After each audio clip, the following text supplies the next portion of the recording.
우리가 읽은 이 본문은 우리가 매일 새벽마다 사도행전 묵상하고 있는데 어제 본문에 해당합니다. 어제 본문에 해당하고 이제 사도 바울이 예루살렘으로 가기 직전에 자기가 사랑하는 교회 장로들을 불러 모아서 마지막 부탁을 하는 장면입니다. 그 장로들이 에베소 교회 장로들이에요. 그 에베소 교회는 그 지금 바울이 있는 곳보다 약간 위쪽에 있어서 장로들을 부른 거예요. 이 에베소 지역 에베소 교회는 사도 바울이 두란노 서원이라는 곳을 만들고 3년이나 밤낮으로 눈물을 흘리며 가르친 그런 교회입니다. 그런데 오늘 그 본문 마지막 부분 36절에서 37절에 보면 에베소 교회 장로들과 바울이 함께 기도한 후에 다 크게 울면서 작별 인사를 합니다. 그러니까 이 내용이 뭐냐면 사도 바울은 이제 예루살렘에 가면 거기서 끌려가서 아마 로마로 끌려가서 순교하지 않을까, 이제 우리 다시 못 보지 않을까라고 하는 마지막, 어떻게 보면 정말 그 자기 유언과 같이 교회에게 마지막 부탁을 하는 거예요. 그래서 이 마지막 그 얼마나 사도 바울이 하고 싶었던 말이 있겠습니까? 많은 말이 있지만 이것만큼은 꼭 기억해줘라 라고 하는 말을 통해서 우리가 교회와 성도의 관계, 그리고 하나님의 뜻, 우리가 어떻게 교회를 바라볼까, 이런 것들을 많이 이해할 수 있는 그런 내용입니다. 우리가 교회를 이해할 때 가장 먼저 기억해야 함에도 불구하고 항상 쉽게 잊는 것이 있습니다. 그게 뭐냐면 하나님의 택하심입니다. 28절에서 사도 바울은 에베소 교회 장로들에게 여러분은 자기를 위하여 온 양떼를 위하여 삼가라라고 권면한 후에 그 이유를 설명합니다. 뭐라고요? 성령이 그들 가운데서, 성령이 모든 사람들 가운데서 여러분을 감독자로 삼고 하나님이 자기 피로 사신 교회를 보살피게 하셨느니라. 여러분, 우리 정통적으로 장로는 어떻게 뽑습니까? 교회 지도자는 투표로 뽑죠. 직분자는 다 투표로 뽑아요. 회종들이 이분들은 우리의 감독자입니다. 인정한 거예요.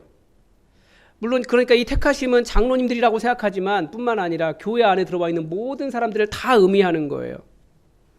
하나님께서 왜 택하셨냐는 거예요.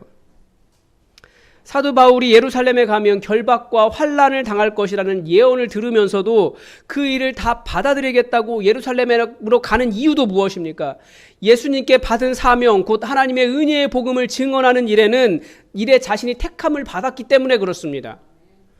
즉 하나님의 택하심 안에는, 하나님께 택하신 이유, 우리는 그것을 사명이라고 부르죠. 택하신 하나님의 목적, 하나님의 사명이 있는 겁니다. 여러분, 우리 잊으면 안 돼요. 여러분은 왜 예수만 교회 교인입니까? 여러분이 교회를 택하신 것처럼 보이십니까? 물론 여러분이 택하심이 있을 거예요. 그러나 근본적으로는 하나님의 택하심이 먼저라는 거예요. 에덴 동산에 하나님께서 아담과 하와를 두셨습니다. 왜 두셨습니까? 택하신 거예요. 그럼 잘 돌봐야죠. 그러니까 이 동시에 하나님의 부르심, 하나님의 택하심은 동시에 있습니다. 그 누구도 그냥 이 교회에 교인된 사람은 아무도 없다는 뜻입니다. 하나님께서 여러분을 여기에 데려다 두신 이유는 후회하심이 없는 하나님의 선택하심이 있다는 것을 여러분들은 기억하셔야 됩니다. 누구도 그냥 온 사람 없어요. 그냥 와서 앉아있는 사람 없어요. 하나님의 선택하심이 있습니다. 이 하나님의 택하심을 잘 이해하지 못하면 여러 가지 오해가 발생합니다. 그 중에서 가장 큰 오해는 타인에 대한 오해예요. 다른 지체를 거부하게 되는 거죠. 하나님께서 택하여 보내주신 형제와 자매를 지체가 아니라 원수처럼 대할 수도 있어요. 그 사람도, 그 옆에 있는 사람도 하나님께서 택하신 사람이다 라고 하는 것을 우리는 기억해야 됩니다. 여기 지금 앉아있는 많은 사람들이 다 누구예요? 우리가 다 예수님의 살과 예수님의 피에 참여한 형제와 자매라는 거예요. 여러분, 여러분의 형제 자매들 많이 있으시죠? 그 원에서 그 집안 태어나신 분들 있습니까? 그렇지 않아요. 그냥 어쩌다 보니까가 아니고 그냥 태어나 보니까 형제 자매들이 있어요. 거부할 수 없잖아요. 우리도 마찬가지라는 거예요. 하나님께서 여기에 우리를 두셨다라고 하는 것은 형제와 자매로 이렇게 많은 사람들을 두신 거예요. 이건 하나님의 택하심이고 하나님의 부르심인 거죠. 그래서 만약에 다른 형제에 대해서 자매에 대해서 이렇게 거부하는 마음이 든다면 형제와 자매를 거부하는 것과 똑같다는 거죠. 하나님의 택하심을 기억하지 못하기 때문에 발생하는 오해입니다. 또 하나, 하나님의 택하심을 이해하지 못하면 우리는 우리의 사명을 오해하게 됩니다. 내가 선택했다라고 생각하면 그 사람은 하나님의 부르신 목적, 하나님의 사명을 생각할까요? 아니면 자기의 목적, 자신의 목표를 생각하게 될까요? 내가 선택했으니까 나의 유익을 위해서 유익하다고 하면 취하고 유익하지 않으면 버리려고 하겠죠. 그런데 하나님께서 택하여 부르셔서 사명을 주셨다고 하면 하나님께서 부르신 목적, 하나님의 뜻을 생각할까요? 아니면 자기의 유익을 구할까요? 당연히 하나님의 유익을 구하는 거죠. 하나님께서 여기에 왜 우리를 두셨느냐, 그 목적을 찾아가는 것이 되는 겁니다. 제가 희한하게 지난주에만 만난 목사님이 5분이나 계세요. 왜 그런지 모르겠는데 어떻게 그렇게 만났어요. 근데 어떤 분이 그런 말씀하시는 거예요. 교회 보니까 교회가 다 비슷비슷하더라고요. 다 교회가 어렵다고 목사님들 모여서 이야기하는데 다들 교회 안에는 자기의 이야기만 하시는 분이 계시더라는 거죠. 그 교회만이 가진 독특한 특성이 있는데 그걸 이해하지 못하고 그 교회가 갖고 있는 사명을 이해하지 못하고 자기 이야기만 하는 거예요. 근데 그 목사님은 그분 말이 보니까 잘 들어보니까 틀린 게 하나도 없더라. 맞더라. 다만 그 공동체를 이해하지 못하기 때문에 자신의 관점에서 옳다라고 하는 것을 계속 이야기하더라는 거예요. 그게 공동체를 힘들게 하더라는 거죠. 그러니까 성도는 틀린 말하는 사람들 아니에요. 우리 중에 틀린 말할 사람 아무도 없어요. 근데 중요한 것은 뭡니까? 하나님께서 여기에 우리를 두신 이유, 하나님은 무엇을 바라고 계시는가, 그 뜻을 찾아가는 것, 그것을 고민하며 사명을 이루어 가야 되는 것이 우리에게 있어야 된다는 거죠. 왜냐하면 우리는 하나님께서 택하셨기 때문에.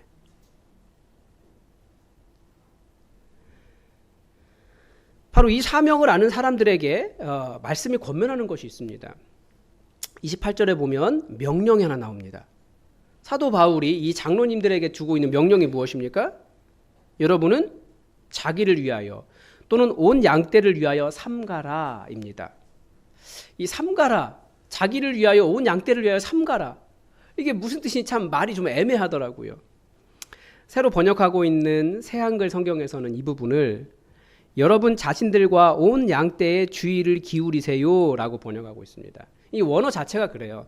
정말 집중해서 계속해서 이렇게 좀 보고 집중하고 주의를 기울이고 막 그런 뜻이에요. 그래서 표준 새번역 성경은 여러분은 자기 자신을 잘 살피고 양떼를 잘 보살피십시오 이렇게 되어 있습니다. 그러니까 우리말 삼가라하고는 약간 좀 의미가 좀 달라지죠. 그러니까 우리말 삼가다로 번역된 이 단어는 주의를 기울이고 집중하고 돌보고 지키라 뭐 이런 뜻입니다.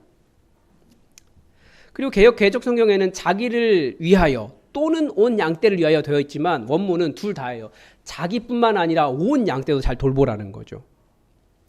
그러니까 사도 바울이 그 에베소 교회 장로들에게 명령한 것은 여러분 자기 자신과 온 양떼를 집중해서 잘 돌보십시오 이런 뜻입니다.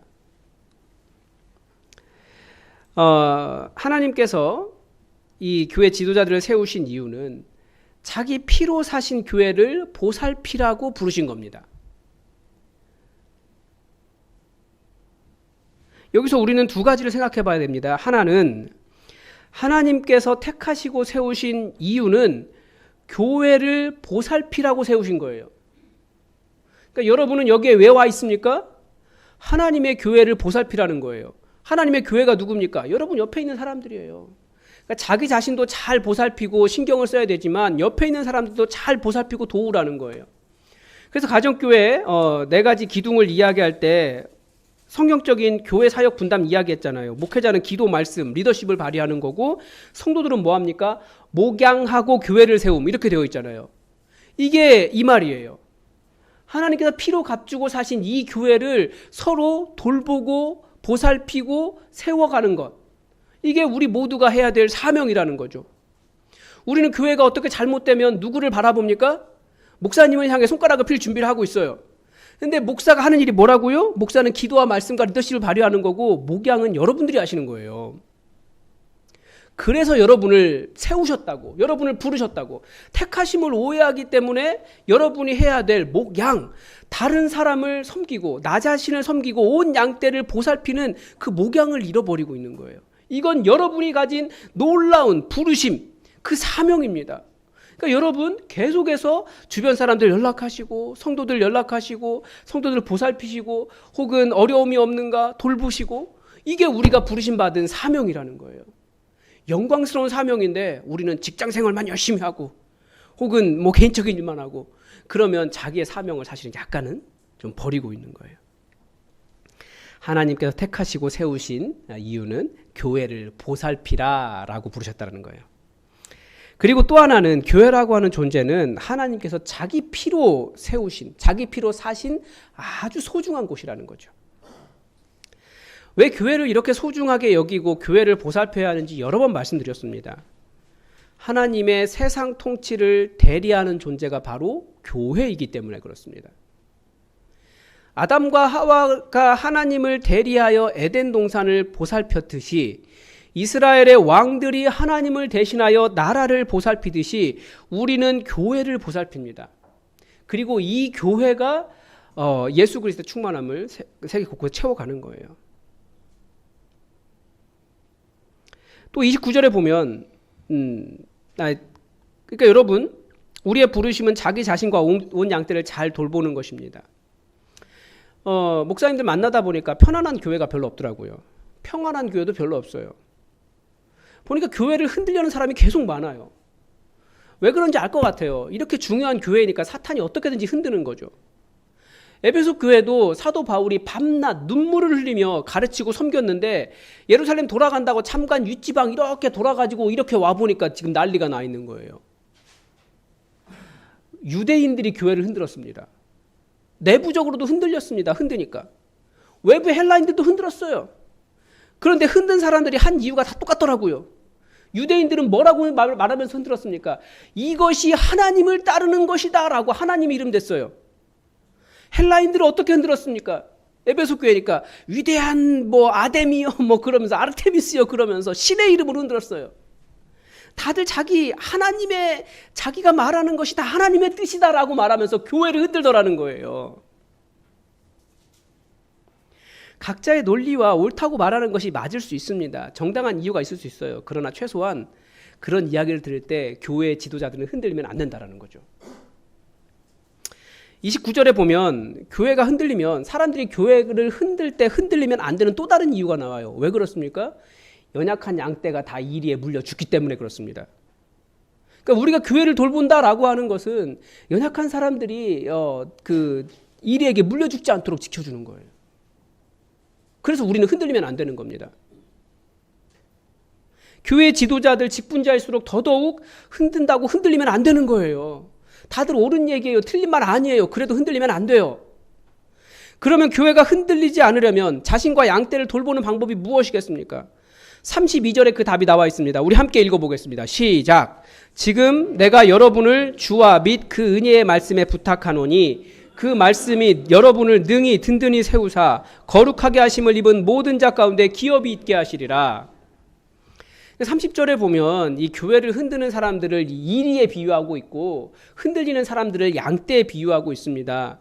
이리가 양떼를 물어뜯는 방법이 뭐예요? 자기를 따르게 하려고 어그러진 말들을 하는 겁니다. 그러니까 어떤 말들이 어그러진 말이겠습니까? 틀린 말이어서가 아니에요. 그 사람들의 주장이 잘못돼서가 아니에요. 유대인들의 입장에서 할례를 행해야 된다. 그들의 입장에서는 맞는 말일 거예요. 헬라인들이 위대한 아르테미스여라고 말하면서 지금 모든 손으로 만든 것은 신이 아니다라고 말하는 것이 그들의 입장에서는 틀린 말이 아닐 거예요.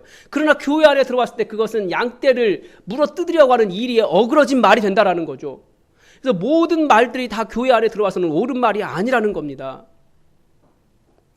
아마 우리를 가장 쉽게 헷갈리게 하는 것은 우리가 이미 알고 있는 세상 살기에 좋은 말들이나 우리가 옳다라고 생각하는 것들, 그런 명언들, 이런 것들이 교회 안에 들어왔을 때, 그러니까 말씀 아닌 것들이 교회 안에서 말씀처럼 작용할 때, 그때 교회는 그 말이 어그러진 말이 됩니다.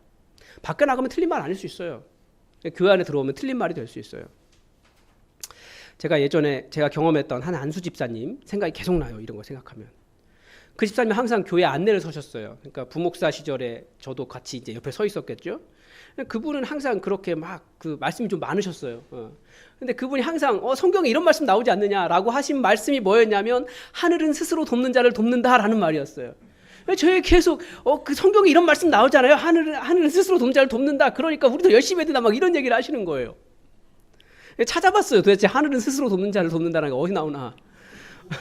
성경에 안 나오더라고요. 물론 유추해 볼 수는 있어요. 근데 은혜를 잘 모르는 거예요. 그러니까 안수 집사님이 성경을 너무나 모르시는 거예요. 그 어디서 가져온 자기 나름대로 좋았나 봐요. 그 격언을 가지고 말씀인 양 붙잡고 그런데도 부장하고 안내하고 가르치려고 하고 계속 말하고. 그러니까 교회가 말씀 위에 서겠습니까? 여러분들은 활발하게 사회활동을 하시기 때문에 그 사회활동에서 옳다고 하는 것이 교회에서도 옳다라고 생각하실 수 있습니다. 그러나 교회는 그런 곳이 아니라는 거예요. 오직 하나님의 말씀에 맞는가를 우리는 계속 분별해 가야 된다는 거죠. 대표적인 것이 민주주의라고 하는 개념이에요. 교회가 민주화가 되면 안 된다는 뜻이 아닙니다. 교회는 당연히 누구보다도 민주적인 곳이 교회예요. 그런데 민주주의의 개념은 합의가 안 되기 때문에 다수결을 할 때가 많습니다. 그러나 교회는 절대 소수의 의견들도 무시하는 곳이 아닙니다.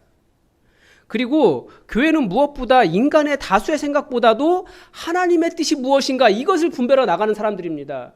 인간의 많은 사람들이 이것이 옳다라고 할지라도 하나님께서 그거 아니야 라고 말하면 알겠습니다. 아멘 하고 순종하는 것이 교회입니다. 지금 사도행전이 보여주는 것이 그거예요. 이방인 선교를 하는데 예루살렘 교회의 다수는 바리새인들이었습니다. 이방인들이 예수 믿었다고 하니까 율법 다 지켜야 된다라고 말하려고 했어요. 그런데 사도 베드로가 일어나가지고 아니다. 내가 고넬료 만날 때 성령님께서 나에게 이런 일을 해주셨다. 하나님께서 깨끗하게 하신 것을 왜 우리가 더럽다고 하느냐. 그러자 바리새인들이 다 입을 닫았어요. 그래서 만장일치로 모든 이방인 그리스도인이 다 율법을 지킬 필요가 없다. 만장일치로 다 동의했습니다. 왜요? 성령님께서 말씀하셨기 때문에. 그곳이 교회예요. 그래서 우리는 하나님의 뜻을 분별하기 위해서 성령님께서 말씀하실 때까지 깊이 기도하고 길게 기도하고 꾸준히 기도하고 완벽하게 기도하면서 하나님의 뜻을 분별하고 하나님께서 말씀하시면 앞에 어려움이 있다 할지라도 아멘 알겠습니다 순종하는 것이 교회입니다. 그래서 우리는 기도가 많이 필요해요. 기도가 정말 많이 필요해요.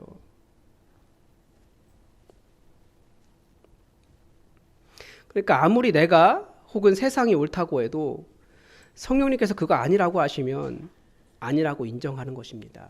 그게 교회예요. 죄의 개념도 그렇습니다. 세상적인 도덕 개념으로는 죄가 아닌 것이 많이 있습니다. 세상은 또 다른 사람 다 하면 아무런 문제가 되지 않습니다.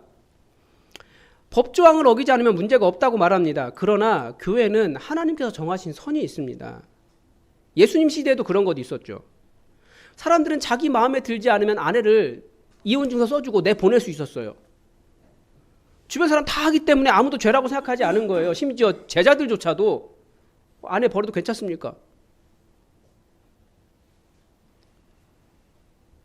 다른 사람 다 하니까. 그리고 그들의 율법에도 아내 싫으면 이혼증서 써서 보내라 있었으니까 자기들 아무 문제가 되지 않았어요. 그렇지만 예수님은 그거 아내로 간음하게 하는 거다. 너네 큰 죄 짓는 거다. 예수님은 그렇게 말씀하셨습니다. 다른 사람 다 말한다고 해서 다른 사람 다 한다고 해서 다른 사람이 더 옳다고 해서 법조항에 문제 없다고 해서 아무 문제 없는 거 아니에요. 우리는 말씀에서 전한 하나님 말씀하시는 그 뜻 찾아가는 사람들입니다. 사회적으로는 비난받지 않을 행위도 하나님의 관점에서는 얼마든지 죄가 될 수 있다는 것을 우리는 기억하셔야 됩니다. 그게 이 시대의 상당 부분이 성적인 부분이에요. 이 시대는 성에 대해서 굉장히 열려 있어요. 결혼하지 않아도 결혼하고 나서도 너무나 많은 가름들이 있어요.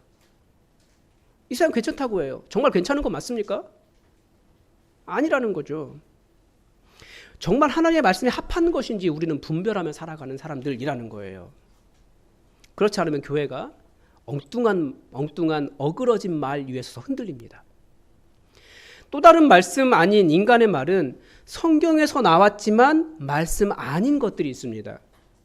어떻게 성경에서 나왔는데 하나님의 말씀이 아닌 것들이 있을 수 있을까요? 대표적인 것이 문자적으로 성경을 읽는 것입니다. 예를 들면 여러분, 여성은 목사가 될 수 있습니까? 없습니까? 성경에 여자는 교회에서 잠잠하라 라고 하는 말씀이 있어요. 그런데 그래서 어떤 분들은 여자는 절대 목사가 될 수 없다 이런 식으로 얘기하는데 사실 아무런 문제가 없습니다. 신약 성경에는 여성이 교회 지도자가 된 경우가 많이 나와요. 이게 엄청나게 파격적인 것이었어요. 그리스 로마 문화에서는 여성을 사람으로 보지 않았는데 교회는 여성을 교회 지도자로 세웠다고요. 로마 교회에, 로마 지역에 로마서만 봐도 가정교회가 한 3개 정도 있었던 것 같은데 그 중에 한 교회 지도자가 여성 자매 베베라고. 그게 여성 집사 베베라는 뜻인데 번역을 100년 전에 선비님들이 도저히 여자에게 집사라는 말을 붙일 수가 없어서 자매 베베라고 붙여놓은 거예요. 교회 지도자였다고요. 어떤 것이 맞겠습니까? 예수님의 큰 뜻은 억압받는 사람을 자유롭게 하는 것입니다. 그런데 교회가 성경의 문자를 가지고 여성을 차별하고 오히려 억압한다? 이게 바리새인들이 성경을 율법적으로 사용한 방법이라는 거죠. 성경에서 나왔지만 비성경적인 것이 그런 거예요. 그래서 사도 바울은 이 하나님의 말씀을 뭐라고 표현하고 있습니까? 율법의 말씀이 아니라 은혜의 말씀이라고 표현하고 있어요. 은혜의 말씀. 은혜가 무엇입니까? 아무 공로 없지만 예수님께서 우리를 자유하게 하신, 하나님의 자녀 삼기 위해서 우리를 위해 피 흘려 주신 그 십자가의 사건을 은혜라고 말합니다. 그러니까 우리도 사람을 대할 때 말씀을 보면서 은혜를 발견하는 거예요. 어떻게 저 사람이 저렇게 많은 허물에도 불구하고 하나님의 자녀로 회복될 수 있을까?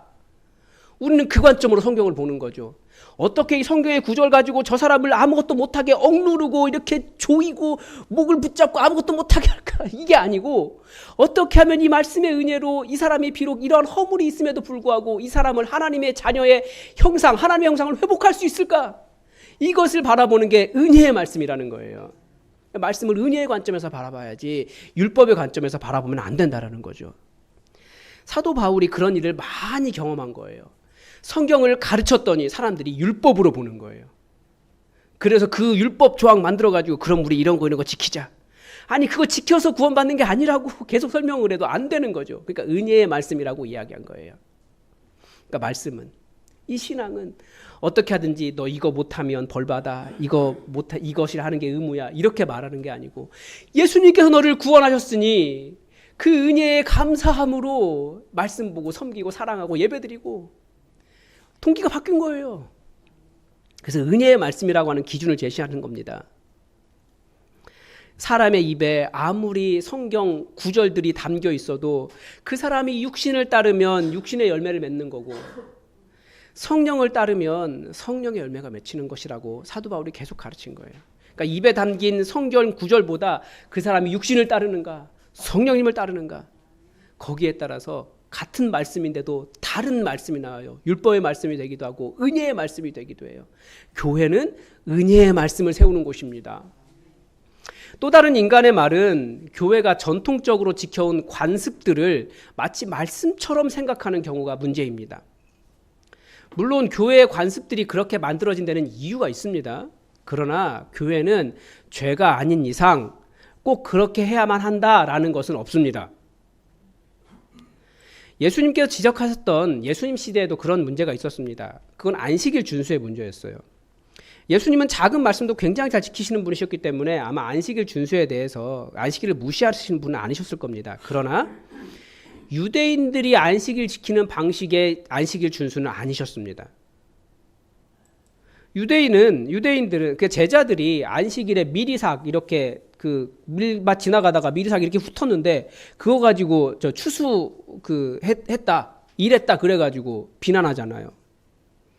예수님이 오랫동안 손 마른 사람 치유했다고 유대인들은 예수님을 십자가에 못 박으려고 했습니다. 안식일에 그랬다고. 의료법 위반 이런 거예요.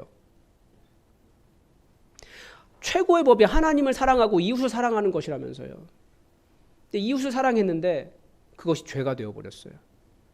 왜요? 교회의 관습 때문에. 교회는 그렇게 발전된 이유가 있죠. 그 바리새인들, 그 유대인들, 그 바벨론 포로로 끌려갔을 때 거기서 자기들의 그 어떤 정체성 이걸 지켜온 게 안식일이기 때문에 정말 소중한 날이거든요. 그런데 그것이 억압적으로 작용된 거예요. 그렇게 발전한 이유가 있지만 그러나 절대적인 것은 아닙니다. 우리는 은혜의 말씀에 의해 구원받은 것이지 절대 어떤 전통을 잘 지켰기 때문에 구원받는 것이 아닙니다. 따라서 우리 안에 원래 그런 거야 라는 것은 없습니다. 이 세 가지, 세상에서 옳다는 것들, 성경을 문자적으로 적용하는 일, 교회의 전통을 잘 지킨다고 그렇지 못한 사람을 정죄하는 일은 육신을 따르는 사람들이 육신의 열매를 자랑하기에는 도움이 되지만 절대 성도들을 지키거나 교회를 든든하게 세우는 말이 아니라는 겁니다. 교회는 끊임없이 개혁되어야 된다 그렇게 이야기해요. 그때는 맞을 수 있지만 시간 조금만 지나면 달라질 수 있어요. 그러면 죄가 아닌 이상 우리는 다른 옷을 입을 수 있다라는 거죠. 사도 바울은 하나님과 하나님의 은혜의 말씀이 여러분을 든든히 세울 수 있으며 거룩하심을 입은 모든 자 가운데 기업이 있게 하시리라고 권면하고 있습니다. 여러분, 교회는 그냥 인간이 만든 조직이 아닙니다. 하나님은 이 교회를 만들기 위해서 태초부터 계획해 오셨어요. 예수님의 모든 사역의 결과 교회라는 공동체가 만들어졌습니다. 오늘 본문에서 말하잖아요. 하나님이 자기 핏값 주고 사셨다 그랬어요. 그게 교회예요. 오죽했으면 교회에 대해서 하나님의 새로운 피조물이다. 계속해서 창조하시는 하나님의 그 창조의 그 능력이 결국 최종적으로 만들어 놓은 것이 교회다. 포이에마, 하나님의 걸작품이다. 그게 교회다라고 말씀하고 계신다고요. 그 교회가 누굽니까? 저와 여러분이에요. 하나님이 핏값 주고 사신 그 존재가 교회, 저와 여러분이라는 거예요. 이렇게 소중한 교회를 누구에게 맡기셨다고요? 우리에게 맡기셨어요. 우리에게. 그 교회 소중하게 돌봐가라고, 서로 양떼에게 물리지 않으라고, 말씀 바르게 세워가라고 우리를 여기에 불러 모아주셨다는 거예요. 택해 주신 거예요. 그러니까 우리는 흔들리면 안 됩니다. 끊임없이 우리를 흔드는 말들이 있지만 절대 그런 어그러진 말들에 흔들리면 안 되는 거죠. 어떻게든지 말씀 위에 바르게 서기 위해서 우리는 말씀을 분별하고 말씀을 묵상하고 말씀과 함께 살아가야 됩니다. 여러분이 말씀처럼 생각하고 있는 것이 진짜 말씀인지 분별하시고 묵상하십시오. 말씀과 정말 깊이 연결되어 살아가십시오. 그 말씀 위에만 우리가 제대로 설 수 있습니다. 여러분이 속한 가정교회가 바로 그 소중한 교회고, 또 우리가 모인 이 교회가, 이 모임이 바로 그런 교회입니다. 오직 은혜의 말씀으로 세워질 수 있다는 것을 기억하시고 은혜의 말씀을 잘 분별하고 오직 은혜로, 그 사랑의 말씀으로 교회를, 서로를 보살피며 우리 한 주간을 또 살아가시기 바랍니다. 기도하겠습니다. 하나님 아버지, 오늘 사도 바울이 정말 밤낮 눈물을 흘리며 가르쳤던 교회에 다시 한번 마지막으로 눈물을 흘리며 부탁하는 장면을 듣게 됩니다. 교회가 하나님 말씀 위에 제대로 서지 않으면 헛된 어그러진 말들이 이리저리 교회를 흔들고 연약한 양떼를 물어 죽일 수 있다는 것을 우리가 다시 한번 기억하며, 우리가 주의 말씀 안에 제대로 뿌리박고 주의 말씀을 삶으로 써가며 주의 말씀으로 교회를 든든하게 세워가는 그런 교회 되게 하여 주시옵소서. 우리가 하나님께서 우리를 택하셔서 여기에 두신 이유를 잘 기억하게 하시고 우리가 말씀 위에 모든 양떼들을 돌볼 수 있도록 우리에게 주님의 음성을 들려 주시옵소서. 감사드리며 예수님의 이름으로 기도드립니다. 아멘. 우리 찬송가